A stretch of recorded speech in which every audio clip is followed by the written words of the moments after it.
ওয়ার্দ জাহানের খেলাফতের দায়িত্ব পালন করে ওমর।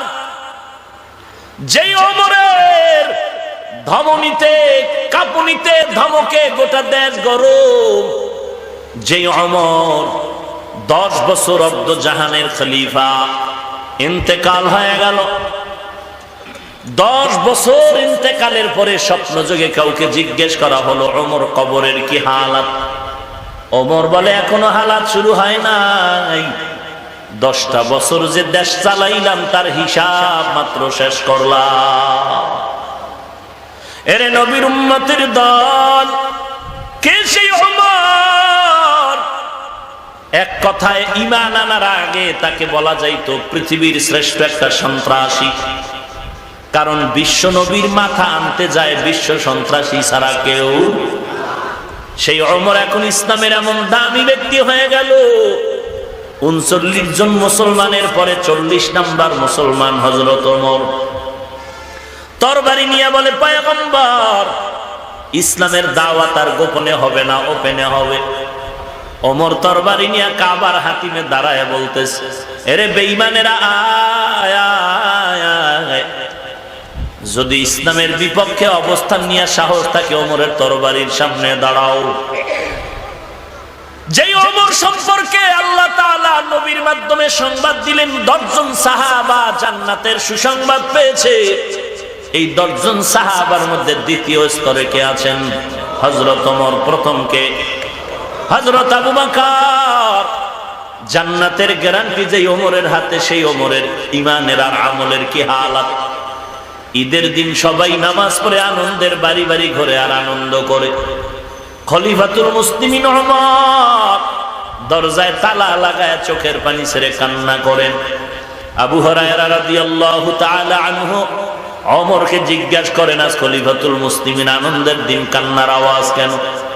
ওমর ডাক দিয়ে কয়, রে আবু হুরায়রা ভাই, আনন্দ ওই ব্যক্তি করবে যার মধ্যে কোনো পেরেশানি নেই, কোনো চিন্তা নাই। কিসের পেরেশানি? বলে রমজানে রোজা রাখলাম, কবুল হলো কিনা চিন্তায় পড়েছে। কোরআন তেলাওয়াত করলাম, কবুল হলো কিনা চিন্তা। তারাবির নামাজ পড়লাম, কবুল হলো কিনা চিন্তা। জাহান্নাম থেকে নাজাত পেলাম কিনা বড় চিন্তা। আবু হুরায়রা বলেন, খলিফাতুল মুসলিমিন, আল্লাহ তো 10 জন সাহাবায়ে কেরামের মধ্যে দ্বিতীয় স্তরে আপনি আছেন জান্নাতি, আপনার কেন এত চিন্তা?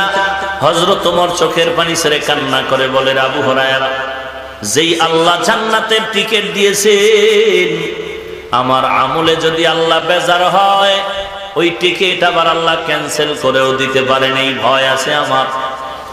এইবার ওমর কান্না করেন, ও আল্লাহ, তুমি আমাকে মাফ করে দাও। এমন একজন নবী পাবেন না জিন্দেগিতে কান্নার আওয়াজ নাই, এমন একজন সাহাবী পাবেন না কান্নার আওয়াজ নাই। কপালাঙ্গ এত খারাপ হয়ে গেল, নিজেও কাঁদি না, কেউ কান্না করলে সহ্য করতে পারি না, বরং বিরোধিতা করে, কয় দেখ লজ্জা নাই কেমনে কান্না করে। অথচ আল্লাহ কোরআনে বলেন, বেশি বেশি কান্না করো, ফালিয়াযহাকু কালিলা ওয়ালিয়াবকু কাসীরা। কম হাসো, বেশি বেশি কান্না করো হে মুমিন। রাহমাতুল লিল আলামিন বলেন, কান্না করো, কারণ দুনিয়ার ঘরে যদি আগুন লেগে যায়, পানি ছাড়া যেমন ঠান্ডা করা যাবে না, গুনাহের কারণে তো আল্লাহ গুনাহগারের জন্য বানিয়ে রেখেছেন জাহান্নামের আগুন। ইন্নাল আবরারা লাফি নাঈম ওয়া ইন্নাল ফুজ্জারা লাফি জাহিম। নেক আমলওয়ালাদের জন্য জান্নাত, গুনাহ যারা করবে তাদের জন্য জাহান্নাম। কোরআনের স্পষ্ট ঘোষণা। জাহান্নামটা কেমন হবে তাও আল্লাহ কোরআনে বলেছেন, জান্নাতটা কেমন তাও বলেছেন। রাহমাতুল লিল আলামিন নিজ চোখে জান্নাত জাহান্নাম দেখে সাহাবাদের বিবরণ দিয়েছে। জাহান্নামটা কেমন আর জান্নাত কেমন আমি নবী মেরাজে গিয়ে দেখে আসলাম। আল্লাহর নবী চোখের পানি ছেড়ে কান্না করে করে সাহাবায়ে কেরামের জাহান্নামের ভয় দেখাইলেন। এই জন্য সাহাবায়ে কেরামের কান্নার আওয়াজ নবী যখন নামাজে দাঁড়াইয়া ইমামতির মুসাল্লায় জাহান্নামের আয়াতগুলো পড়তেন, সাহাবায়ে কেরাম পেছনে দাঁড়ায় কান্নায় বেকারার হয়ে যেত। আজ আপনার আমার কান্না নাই। সাহাবী ওমর একদিকে রাষ্ট্র পরিচালনা করেন, অপরদিকে রাতের বেলা বাড়ি বাড়ি ঘুরে দেখেন কার কি হালাত। কে যেন না খাইয়া ঘরের মধ্যে কান্নায় কাতর হয়ে আছে। কেমন খলিফাতুল মুসলিমিন চিন্তা করা যায়? যেই ওমর নবীর মাথা কাটার জন্য তরবারি নিয়ে দৌড়ায়, সেই ওমর আজকে রাষ্ট্র ক্ষমতায় বসিয়া রাতের বেলা মানুষের বাড়ি বাড়ি ঘুরে খোঁজ নেয় কার কি হালাত।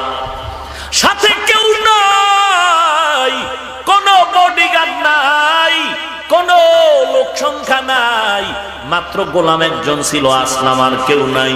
রাতের আধার, হঠাৎ ওমর গিয়া দেখে এক জংলার মধ্যে আগুন জ্বলতেছে। আগুন, ওমর গিয়া পার্শ্বে দাঁড়ায় দেখে ওই আগুন চুলার আগুন।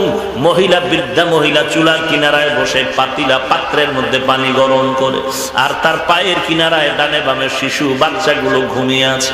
ওমর দূরের থেকে তাকায় দেখে একটা বাচ্চা ঘুম থেকে উঠিয়া আম্মুর কাছে বলে, আম্মু খানা দেও, সহ্য করতে পারি না। মা জবাব দিল, একটু অপেক্ষা কর, তোদের জন্য খানার আয়োজন চলতেছে। বাচ্চাটা কান্না করে করে করে আবার ঘুমায় গেল। ওমর দূরের থেকে সালাম জানায় বললেন, আম্মা জান কেমন আছেন? মহিলা ডাক দিয়া কয়, রে ভাই, এই রাতের বেলা কে তুমি আসছো? বলে, আমি ঘুরে ঘুরে দেখি কার কোনো সহযোগিতা করা যায় নাকি। বলে, তুমি সহযোগিতা কি করবা? আগে একটু বিচার দিয়ে নেই। এই দেশের পরিচালনায় নাকি ওমরের মতো একটা বান্দা আছে। আমি যদি দুনিয়াতে পারি, না হয় আখেরাতে ওমরের বিরুদ্ধে আল্লাহর কাছে মামলা দিব। কারণ আজকে আমার ঘরের চুলায় আগুন জ্বলে না, বাচ্চাগুলো কান্না করে করে মাটিতে কাতরাইতেছে। ওমর আইসা খবর নেয় না। আমি আজকে দুনিয়াতে না পারলেও হাসরের ময়দানে বিচার দিব। আমার সন্তানগুলো না খাইয়া ধুকে ধুকে কান্নায় ভেঙে পড়তেছে। যুবক হযরত ওমর পরিচয় দেয় নাই যে আমি সেই ওমর, পরিচয়টা গোপন রেখে রওয়ানা। কি বয়ান করব? কথা তো পয়েন্টে পয়েন্টে বহু বলা যায়। আজকে পোস্টারে নামটা নিচে থাকলে মনে বড় কষ্ট লাগে, আলহাজ না লাগলে মনে বড় কষ্ট লাগে, গেট না সাজাইলে ওয়াজের প্যান্ডেলে বয়ান জমে না, স্লোগান দিয়ে আমি বক্তারে স্টেজে না উঠাইলে মনটা খারাপ লাগে। আর ওমরের মতো বান্দা এলাকায় ঘুরে পরিচয় দেয় না আমি সেই ওমর। ওমর মহিলার কান্না দেখে আর দেরি না করে বাইতুল মাল অর্থ মন্ত্রণালয়ে চলে গেলেন। আটার বস্তা রেডি করে গোলাম আসলামকে বলে, গভীর রাতে, ও আসলাম, আটার বস্তা আমি ওমরের মাথায় তুলে দাও। আসলাম চিল্লায় বলেন, খলিফাতুল মুসলিমিন কি বললেন? আমি তো মরে যাওয়ার উপক্রম হয়েছি মানসিক ভাবে, আপনি খলিফাতুল মুসলিমিন মাথায় আটার বস্তা নিবেন? এটা হতে পারে না। আমি গোলামের মাথায় তুলে দেন। ওমর ডাক দিয়া কয়, আসলাম, তুমি কি চাও আমি আল্লাহর আদালতে আমি দায়িত্বের অবহেলায় আসামির কাঠ গড়ায় দাঁড়াবো? আসলাম বলে, না না। বলে, তো আসলাম, আমার দায়িত্ব হলো আমার জনগণের খোঁজ খবর রাখা, অতএব বস্তাটা আমার মাথায় দেও। আমার দায়িত্ব পালন করে আমি আল্লাহর কাছে পরিচয় দিতে চাই, আমি দায়িত্ব মুক্ত হতে চাই। আর কিছু উপায় নাই, মুরব্বীর সাথে বেশি বাড়াবাড়িও করা যাবে না। এবার আসলাম আটার বস্তা খলিফাতুল মুসলিমিনের মাথায় তুলে দিলেন। অর্ধজাহানের খলিফা ওমর, যেই ওমর রাস্তায় চললে শয়তান পালায় যায় ভয়ে, সেই ওমর আজকে আটার বস্তা নিয়া বুড়ি মহিলার দিকে রওয়ানা। মহিলার বাড়ির দরওয়াজায় গিয়া সালাম দিয়ে বলে, আম্মা জান একটু দূরে সরে যান। পর্দার আড়ালে চলে গেল। ওমর নিজে বস্তাটা নামায় নিজের বরকতি হাত দ্বারা আটার খামিরা বানায় নিজে নিজে রুটি বানানো শুরু করলেন। ওমর নিজে রুটি বানাইয়া আম্মা জানকে ডেকে বলেন, আম্মা জান এই রুটিগুলো আপনি খান, বাচ্চাদেরকে দেন। আটা রেখে গেলাম, শেষ হওয়ার আগে আবার চেষ্টা করব খবর নেওয়ার জন্য। হযরত ওমর এবার বিদায়। আল্লাহর বান্দি মহিলা ডাক দিয়ে কয়, যুবক বিদায় যাওয়ার আগে একটু দোয়া করে দেই তোমার জন্য। আল্লাহ যদি ওমরের বাদ দিয়া তোমার মতো বান্দাটারে দেশের রাষ্ট্র ক্ষমতা দিত, এই দেশটা জান্নাত হয়ে যেত। ওমর চলে গেলেন। পরের দিন ওমর ডাকিয়া পাঠাইলেন, ওই মহিলাকে ডেকে আনো আমার আদালত। কিন্তু আমি ওমর পাঠাইছি, খবর বলবা না।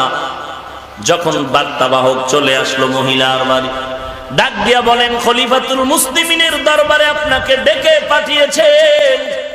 মহিলা ভয়ে কাঁপুনি ছুটে গেল, কাঁপতে কাঁপতে বেকারার, কারণ অন্তরে ভয়। গতকালকের হালাত বুঝি বাদশার কাছে কেউ লাগায়, আমি ওমরের গালি দিয়েছি, আজ আমার ফাঁসি ছাড়া উপায় নেই। চোখের পানি ছেড়ে বাচ্চাদের থেকে চির বিদায় নেয়, বাচ্চাগুলো কোলে নিয়ে চুমু খায়, মনের মতো মাকে দেখে নেয়, আর মায়ের সাথে মোলাকাত হবে না। কত কষ্ট দিয়েছি, আজ বাদশার আদালতে আমাকে তলব করা হয়েছে, মনে হয় আমার ফাঁসি হয়ে যাবে। চোখের পানি ছেড়ে আল্লাহর বান্দি রওয়ানা। খলিফাতুল মুসলিমিন ওমরের দরবারে গিয়া তখন ভয়ে ভয়ে আতঙ্কিত, গিয়া তাকাইয়া দেখে গত রাত্রের যুবক জায়গায় দাঁড়িয়ে আছে। মহিলারও ভয় পেয়ে গেছে, গত রাত্রের সেই যুবক। হযরত ওমর ঠান্ডা আওয়াজ দিয়া বলেন, আম্মা জান, কোনো ভয় পাবেন না, কারণ আপনি আজ আমার কাছে আসছেন। আজকে আসামি আমি ওমর, আপনি কোনো আসামি না। পাগড়ি একটা লম্বা, এক অংশ ওমর গলায় পেঁচাইয়া বাঁধলেন, আর একটা পাগড়ির মাথা মহিলার হাতে দিয়া বললেন, আম্মা জান, আজ আপনি আমার বিচার করেন, আমি আপনার বিচার করার অধিকার রাখি না। আমার দায়িত্ব পালনে আমি ত্রুটি করেছি, আমাকে বিচার করেন, যা করার করে দেন। তারপরও আমি চাই না হাসরের ময়দানে আল্লাহর আদালতে দাঁড়ায় জবাবদেহি, তার কাঠগড়ায় জবাব দিব, পারবো না। কারণ হাসরের ময়দান বড় কঠিন, ভয়াবহ অবস্থা হবে। জমিনটা হয়ে যাবে তামা, সূর্য মাথার উপরে নেমে আসবে, জাহান্নামের আওয়াজ, সমস্ত নবীরা নাফসি নাফসি বলে কান্নার আওয়াজ। আল্লাহ নিজেও কাহরিয়তের আওয়াজ দিয়া ধমকাবেন। আল্লাহ তাআলা বলবেন, আজকে বিচার দিনের মালিক কে? কেউ জবাব দিতে সাহস পাবে না, আল্লাহ নিজেই জবাব দিয়া বলবেন, লিল্লাহিল ওয়াহিদিল কাহ্হার। ওই দিন সবাই উলঙ্গ থাকবে, কেউ কারো দিকে তাকানোর সুযোগ হবে না। একদল বিনা হিসাবে জান্নাতে যাবে, আর একদল বিনা হিসাবে জাহান্নামে চলে যাবে। ওই হাসরের ময়দানের আযাবরে বড় ভয় পাই। আম্মা জান, আমার বিচারটা করে দেন, আমি হাসরের ময়দানে জবাবদেহিতার কাঠগড়ায় দাঁড়াতে চাই না। এরে নবীর উম্মতের দল, এই ওমরকে এত দূর পর্যন্ত বিনয়ী বানায় দিল আল্লাহর কোরআন, আর পাশে ছিল নবীর আদর্শ। এর এলাকার মুসলমান ও যুবক, আজকে নবীজির আদর্শ তোমার ভেতরে নাই, অথচ কেমন একজন নবী তুমি পেয়েছো। গোটা দুনিয়ার বেঈমানের সামনে চ্যালেঞ্জ দেওয়া দরকার ছিল, তোমার বলা দরকার ছিল, রে বেঈমানের দল, এই জমিনে আমি এমন একজন নবীর আদর্শ লালন করি, যেই নবীর আদর্শের সাথে আমি আব্রাহাম লিঙ্কনের আদর্শ মিলায় দেখলাম সব বাজে। যেই নবীর আদর্শের সাথে আমি লেনিনের আদর্শ মিলায় দেখলাম সব খারাপ। যেই নবীর আদর্শের সাথে আমি কার্ল মার্ক্সের আদর্শ মিলায় দেখলাম সব খারাপ। দুনিয়ার জমিনে যত আদর্শ মাও সেতুনের আদর্শ, পেলেটের আদর্শ যা পাইলাম, এক কথা আমি ফাইনাল রেজাল্ট দিয়ে দিলাম, এই জমিনের সব আদর্শগুলো নাপাক, একমাত্র মদিনা নবীর আদর্শই হলো পাক। তুমি এই চ্যালেঞ্জ দিবা, আর বেঈমানেরা তোমার কথায় পড়ে কালেমার পতাকা তলে আসবে। কিন্তু দুঃখ লাগে রে ভাই, হাজার হাজার বছর পরে বেঈমানেরা কালেমা পড়ে। আমেরিকার নীল আর্মস্ট্রং, মাইকেল কনিস নবীর হাতে নবীর আদর্শের কালেমা পড়ে মুসলমান হলো। ভারতের সন্তান শিব শক্তি স্বরূপজি মুসলমান হলো। আর বাংলাদেশের দিয়ে তাকাও, বাহিরের দিয়ে তাকানোর সময় কখন নিজের হিসাব নাও। তুমি হাজী সাহেবের সন্তান, তোমার চেহারা দিয়ে তাকাইলে মুসলমান কিনা কোনো পরিচয় পাওয়ার উপায় নাই।